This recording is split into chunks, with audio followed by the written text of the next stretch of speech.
Talk365's Talking Wellness segment is brought to you by the Certified Hypnotherapy Training School with wellness team expert Dennis Parker.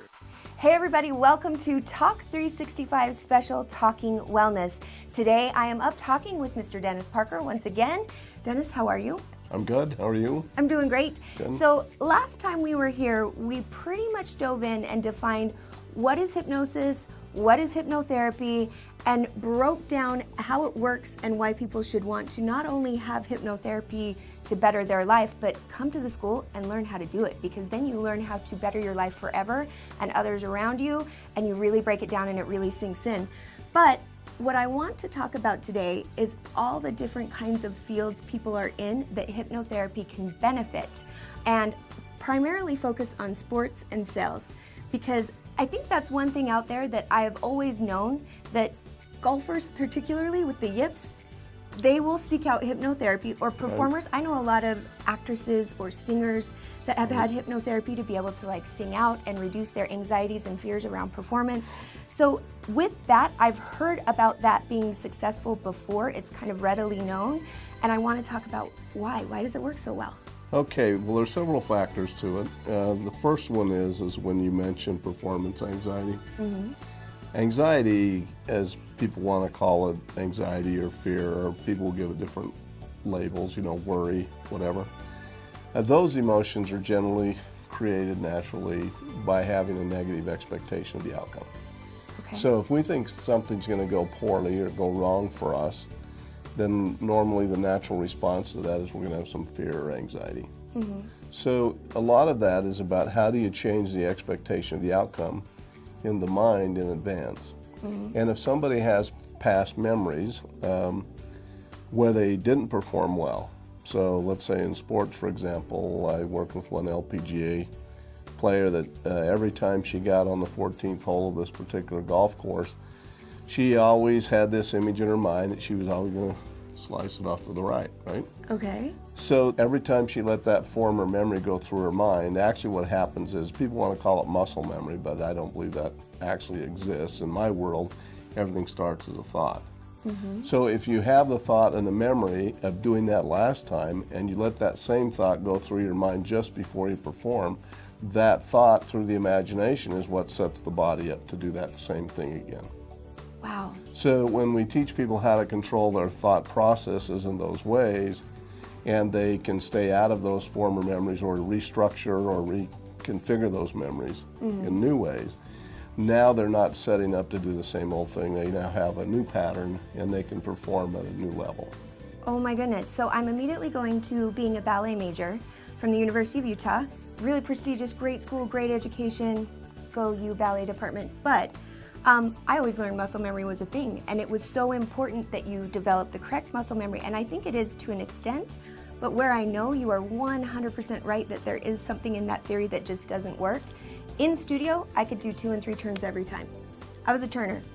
In a performance, nope. Not consistently like that. You put me on the stage, you put the lights, that anxiety rising, I couldn't do it like there, but in studio, so if muscle memory were 100% true, what I could do in the studio, I should be able to do on the stage, no problem. Exactly. It's in the mind, it's that thought. Exactly, and so what we need to be able to do is go in and work with the athlete or the salesperson, because sales is the same way, in the extent that somebody went into the boardroom, they gave this big presentation and it was a bomb. Every time they go into the boardroom, if they haven't correctly dealt with those things or cleared those out of their minds correctly, they go back into the boardroom thinking this may also be a bomb. That's what generates all that anxiety. It's this negative expectation of the outcome. Uh-huh. So we teach people how to change those thought patterns and how to create a positive expectation of the outcome. When you do that, you change anxiety and fear into enthusiasm and excitement. Uh-huh. And we believe that the emotion in the central nervous system is identically the same emotion. It's just what we choose to call it or label it based on our expectation of the outcome. Ooh, okay, I'm gonna make you slow that down, because this is something we've talked about a lot. And I actually so love this. And what you are saying is that the same feelings you are feeling when you're having that anxiety, your heart pounding, you're starting to get nervous, you're starting to sweat. If your emotional content going through your head is thinking excitement and happiness and creating awesome in your life and your world, and things are awesome around you, It's the exact same chemical breakdown in your body. The same thing is happening when you're excited and happy and super great in your life and your world as when you're panicking and having an anxiety attack.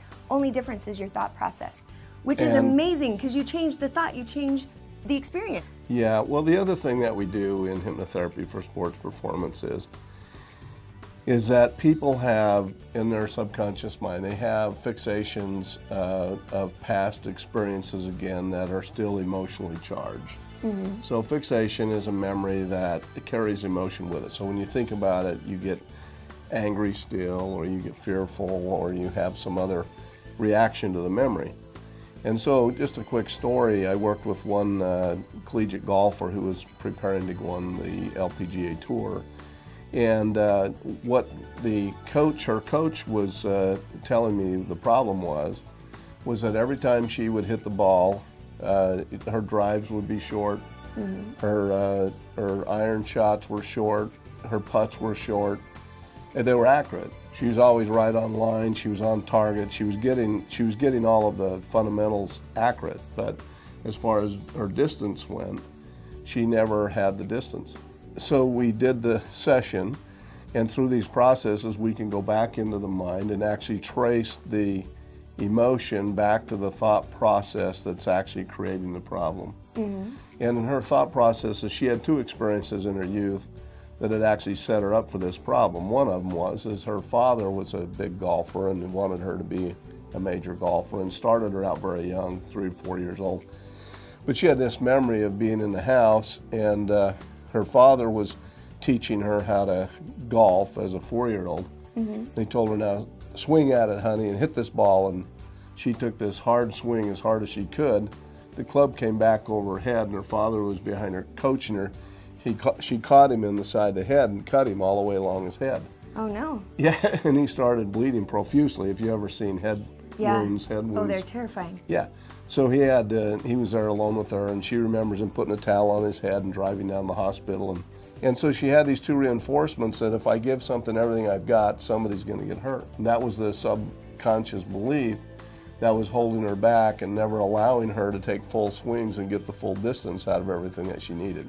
And prior to having hypnotherapy, were those memories at the forefront of her mind? Was that something she recalled? She had no idea that was the problem, what was going on. Wow. But that's the beauty of what we do, is we know how to work with the conscious mind and the subconscious mind.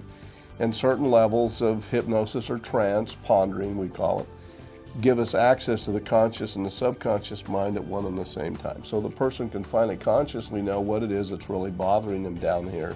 And then through our processes, we help them restructure it, reframe it, whatever term you want to use. Desensitize from those experiences by altering the perception of the memory, desensitizing the imagination, and then that collapses the emotional content.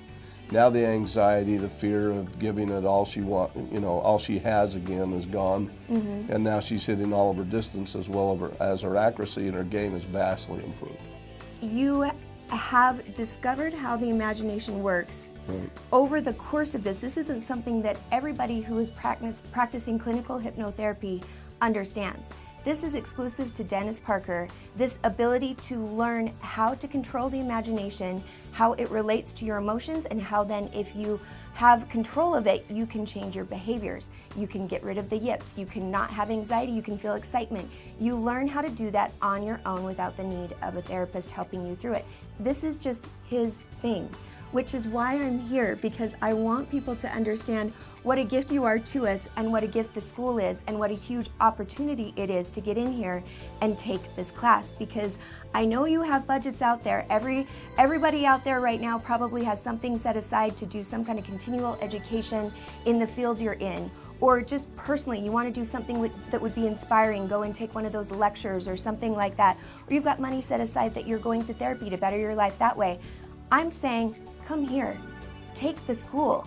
Become certified in hypnotherapy, either to become a therapist if you want to change your life in that way and have a whole career change, or have this be your career, or have it benefit you in sports, in performance, in any aspect of your life. It is absolutely amazing. It will change it. It will up your game no matter what you do. Speaking of upping your game, if you are a salesperson or you are a sales manager, right now you guys are doing a special thing for salespeople. What we're offering is we're teaching salespeople these new mental skills and teaching them emotional skills that will help them to overcome all of the natural fears that salespeople experience. You know, fear of rejection, fear of failure, fear of I'm not good enough, and how to actually have greater self-discipline and stay out of the sales slump.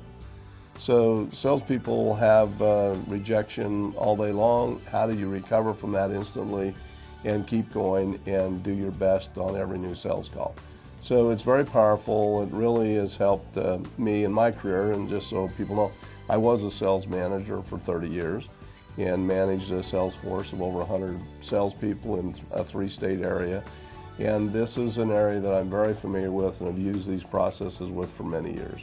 If you're interested in any of this, be sure and log into his website because we have more of these videos. Last time we defined what hypnosis is, what hypnotherapy is. We talk at length. We talk with different students about what their plans are, what they're learning in the school. So check out all of our wellness series that's living there, or on our YouTube page or our website. They'll be there as well. And then we have special pricing for mentioning that they saw us on Talk365 today, right? We do. For sales managers who want to check this out, we're doing an introductory offer of where if you bring 2 of your salespeople who are paid, the manager can attend free. So we want to encourage sales managers to come out, check out this training, see how effective it is. So log on, sign up, check out the school, check out our stuff. Dennis, thank you again for such a wonderful conversation. All the information, I love it. Thank you. It's been great being with you again. I can't wait for the next time.